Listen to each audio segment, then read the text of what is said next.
നല്ലൊരു ചായയും കടിയൊക്കെ കിട്ടുമ്പോൾ അതിൽ പരം സന്തോഷം ഉള്ള കാര്യം പറ്റൊന്നും ഉണ്ടാവില്ലല്ലോ അല്ലേ. അത് വിത്ത് പപ്സും കൂടി ആകുമ്പോൾ എക്സ്ട്രാ ഓർഡിനറി ആവും. ഏതായാലും നമുക്ക് നമ്മളാവാം എന്നാണ് നമ്മുടെ വിഷയം. ISROയുടെ തലപ്പത്ത് കൊണ്ട് നിങ്ങളെ ഇരുത്താൻ എനിക്ക് ISROയിൽ ആരും അറിയില്ല.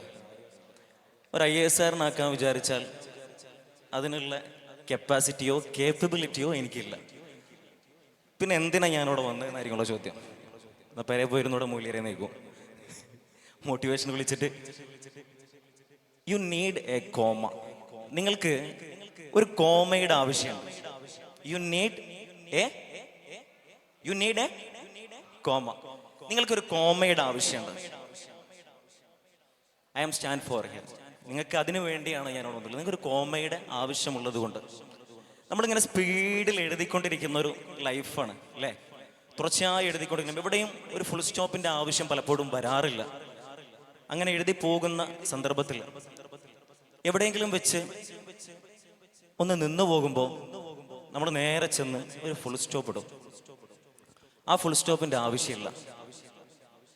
എഴുതി പോവാ എന്ന് പറയുന്നത് നേരെ നിങ്ങൾ എഴുതി പോയിക്കോളൂ. ഒരു ഫുൾ സ്റ്റോപ്പ് ഇടാൻ തോന്നുമ്പോൾ ആ ഫുൾ സ്റ്റോപ്പിൽ നിന്ന് മാറി ചിന്തിക്കാൻ ഒന്ന് മായ്ച്ചു കളഞ്ഞിട്ട് ഒരു കോമ ഇട്ട് കൊടുക്കുക. കോമ ഇട്ടാൽ അതിനർത്ഥം എന്താ?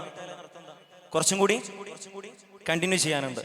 കുറച്ചും കൂടി കണ്ടിന്യൂ ചെയ്യാനുള്ളത് കൊണ്ട് നമുക്ക് ഫുൾ സ്റ്റോപ്പിന്റെ ആവശ്യമില്ല. അതുകൊണ്ട് പ്ലീസ് മൂവ് ഓൺ. നിങ്ങൾ ചലിച്ചുകൊണ്ടേയിരിക്കുക. നിങ്ങൾക്ക് നടക്കാൻ കഴിയില്ലേ, നിങ്ങൾ ഇഴഞ്ഞോളൂ. നിങ്ങൾക്ക് ഇരുന്ന് നടന്നോളൂ. ഇരിക്കാൻ കഴിയില്ലേ, നിങ്ങൾ ഇഴഞ്ഞോളൂ. ഏതായാലും പറഞ്ഞതിൻ്റെ ആകെ ചുരുക്കം ജസ്റ്റ് മൂവ് ഓൺ. നിങ്ങൾ ചലിച്ചുകൊണ്ടേയിരിക്കുക. ഓരോ ഫെസ്റ്റ് കഴിയുമ്പോഴും നമ്മുടെ മൈൻഡിൽ ഇങ്ങനെ കറങ്ങണം, ഞാൻ എന്ത് നേടി എന്നുള്ള ചിന്ത അല്ലേ. ഫെസ്റ്റ് കഴിയുമ്പോൾ 120 മത്സരങ്ങളുടെ റിസൾട്ട് വരുമ്പോൾ ആ റിസൾട്ട് ഒന്നിങ്ങനെ റിവൈൻ ചെയ്ത് നമ്മളിങ്ങനെ നോക്കുക. എന്നിട്ട് അതിലെവിടെയും നമ്മുടെ പേര് നമ്മൾ കാണുന്നില്ല എങ്കിൽ, നമ്മുടെ പേര് നമുക്ക് കണ്ടെത്താൻ സാധിച്ചിട്ടില്ലെങ്കിൽ, ഈ ഫെസ്റ്റ് ഏറ്റവും കൂടുതൽ ഉപകാരപ്പെട്ടത് നമുക്കല്ല. ചായ കുടിക്കാം, ഭക്ഷണം കഴിക്കാം, എല്ലാം അതിൻ്റെ ബെനിഫിറ്റ്സ് ആണ്. ബട്ട് ആത്യന്തികമായിട്ട് ഒരു ഫെസ്റ്റ് കൊണ്ട് നമ്മൾ ലക്ഷ്യം വെക്കുന്ന ഏറ്റവും മനോഹരമായ ഉദ്ദേശമുണ്ട്. അത് ഓക്കെ ആവണമെങ്കിൽ നമ്മൾ എന്താണെന്ന് നമ്മൾ തിരിച്ചറിയണം. അപ്പൊ പൊതുവെ ഒരു ചോദ്യം വരും, എങ്ങനെ ഇപ്പോൾ കഴിവൊക്കെ കണ്ടുപിടിക്കാം? പൊതുവെ നമ്മളിങ്ങനെ പറയും, കുന്നോളം ആഗ്രഹിച്ചാൽ കുഞ്ഞിക്കുരുവോളം നേടാം. കുന്നോളം ആഗ്രഹിച്ചാൽ കുഞ്ഞിക്കുരുവോളം നേടാമെന്ന്. നമുക്കതൊന്നൊന്ന് ചിരിച്ചു പിടിക്കാം. കുന്നോളം ആഗ്രഹിച്ചാൽ നിങ്ങൾക്ക് കുന്ന് തന്നെ കിട്ടും. പക്ഷേ കുന്നോളം ആഗ്രഹിച്ചിട്ടൊരു കുഞ്ഞിക്കുരുവോളം അധ്വാനം നിങ്ങൾ എടുത്തിട്ടില്ല എങ്കിൽ ആ കുന്ന് അങ്ങനെ തന്നെ നിന്നിടത്ത് നിൽക്കും. അതൊന്ന് ചലിപ്പിക്കാൻ പോലും ഒരു പക്ഷെ നിങ്ങൾക്ക് കഴിഞ്ഞോണമെന്നുണ്ടാവില്ല. അതിന് ഹൗ ടു ഫൈൻഡ് ഇറ്റ്, എങ്ങനെ നമ്മുടെ കഴിവ് നമ്മൾ കണ്ടെത്തും ചോദ്യമാണല്ലോ അല്ലേ. എങ്ങനെ കഴിവ് കണ്ടെത്തുന്നു? പലർക്കും പാടാൻ കഴിവുണ്ട്. ബൈബർത്തായിട്ട് ഒരുപാട് എബിലിറ്റി പലരും കിട്ടിയിട്ടുണ്ടാവും. ചിലർ നന്നായി പാടും, അതൊരു ബൈബർത്തായിട്ട് കിട്ടുന്ന എബിലിറ്റിയാണ്, ജന്മന കിട്ടുന്ന ഒരു കഴിവാണ്. ചിലവർ അത്യാവശ്യം ചിലപ്പോൾ നന്നായിട്ട് വരയ്ക്കുന്ന ആളുകളുണ്ടാവും. അങ്ങനെ ചിലപ്പോൾ ബൈബർത്തായിട്ട് കിട്ടുന്ന എബിലിറ്റി ഉണ്ടാവും. അത് ചിലപ്പോൾ നമുക്ക് അത് അള്ളാഹു കൊടുക്കുന്നതാണ്. മറിച്ച് ചില കഴിവുകൾ നമുക്ക് എൻഹാൻസ് ചെയ്യാൻ കഴിയും. അതെങ്ങനെയാ? നമുക്ക് ചില കഴിവുകൾ ഉണ്ടാവും, അത് എൻഹാൻസ് ചെയ്യാൻ കഴിയും. അപ്പോഴും ചോദ്യം അവസാനിക്കുന്നില്ല, എങ്ങനെ കഴിവ് നമ്മൾ കണ്ടെത്തും? എങ്ങനെ എൻ്റെ കഴിവ് എന്താണെന്ന് ഞാൻ കണ്ടെത്തും? പാടി നോക്കിയപ്പോൾ ഒരു രസമില്ല, റെക്കോർഡ് ചെയ്ത് കേട്ടപ്പോൾ ഒരു സുഖമല്ല, കേൾക്കണ എനിക്ക് തന്നെ ഒരു റായത്ത് കിട്ടുന്നില്ല. അതല്ലെങ്കിൽ വരച്ചു നോക്കിയപ്പോൾ കമ്പാരിറ്റീവ്ലി എൻ്റെ വര അല്പം മോശമാണ് എന്നൊക്കെ ചിലപ്പോൾ തോന്നും. ഇത്തരം ഒരു സാഹചര്യത്തിൽ എങ്ങനെ നമ്മുടെ കഴിവ് നമ്മൾ കണ്ടെത്തും? അവിടെയാണ് നാം മനസ്സിലാക്കേണ്ടത്. നമ്മൾ ചെയ്തുകൊണ്ടേയിരിക്കുക. ഞാൻ ആദ്യം പറഞ്ഞതുപോലെ മൂവ് ഓൺ. നിങ്ങൾ ചലിച്ചുകൊണ്ടിരിക്കുക. നിങ്ങൾ ചലിച്ചുകൊണ്ടിരിക്കുക. ആ മൂവിങ്ങിൽ നിങ്ങൾക്ക് മനസ്സിലാവും എന്താണ് നിങ്ങളുടെ കഴിവെന്ന്.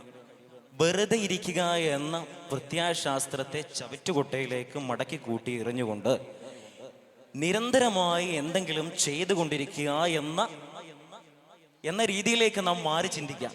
അപ്പൊ നിരന്തരമായി എഴുതിക്കൊണ്ടേയിരിക്കുമ്പോൾ ഓക്കെ, എൻ്റെ കവിതകൾ മെച്ചപ്പെട്ടു വരുന്നുണ്ട്. അതല്ലെങ്കിൽ പറഞ്ഞുകൊണ്ടേയിരിക്കുമ്പോൾ ഓക്കെ, എൻ്റെ സംസാരം മെച്ചപ്പെട്ടു വരുന്നുണ്ട്. അങ്ങനെ തോന്നി സ്വയം നമ്മുടെ എബിലിറ്റി നമ്മൾ ഫൈൻ ചെയ്യലോടുകൂടി പിന്നീട് നമ്മളുടെ ശ്രമം ആ എബിലിറ്റിയെ എൻഹാൻസ് ചെയ്യുക എന്നുള്ളതാണ്.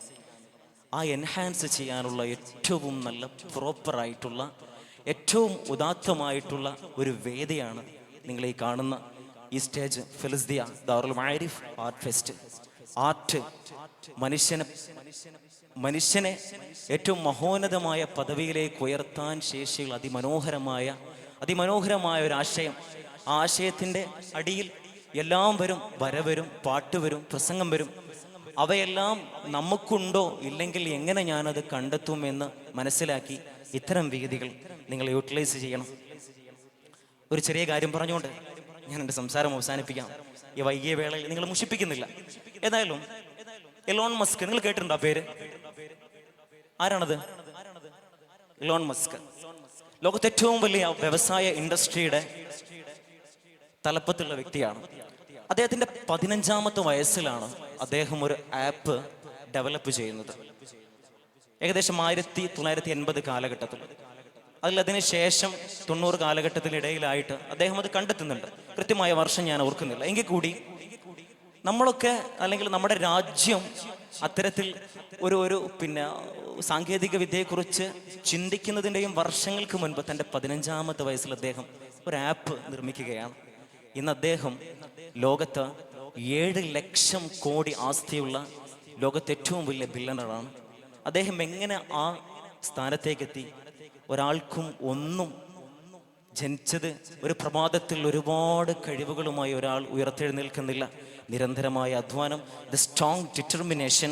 ആ സ്ട്രോങ് ഡിറ്റർമിനേഷനെ ബേസ് ചെയ്തുകൊണ്ടുള്ള ഉറച്ച അധ്വാനം, ഉറച്ച തീരുമാനത്തിലൂടെ ഉണ്ടാവുന്ന മനോഹരമായിട്ടുള്ള സ്വപ്നങ്ങൾ. അതുകൊണ്ട് നിങ്ങളുടെ കഴിവിൽ നിങ്ങൾ ഇൻവെസ്റ്റ് ചെയ്യുക. ആ ഇൻവെസ്റ്റ് ചെയ്യലോടുകൂടി ആ കഴിവിനെ നിങ്ങൾ എൻഹാൻസ് ചെയ്യുക. ആ കഴിവ് വളർന്നു വരും. നിങ്ങൾ ഏറ്റവും മനോഹരമായിട്ടുള്ള നേട്ടങ്ങൾ നിങ്ങളിലേക്ക് എത്തും. വിപ്ലവങ്ങൾ സൃഷ്ടിക്കപ്പെടും. അസ്സലാമു അലൈക്കും വറഹ്മത്തുള്ളാഹി. അറിയുന്നു ഫിലിസ്ദിയ 6th എഡിഷനിൽ നിന്നും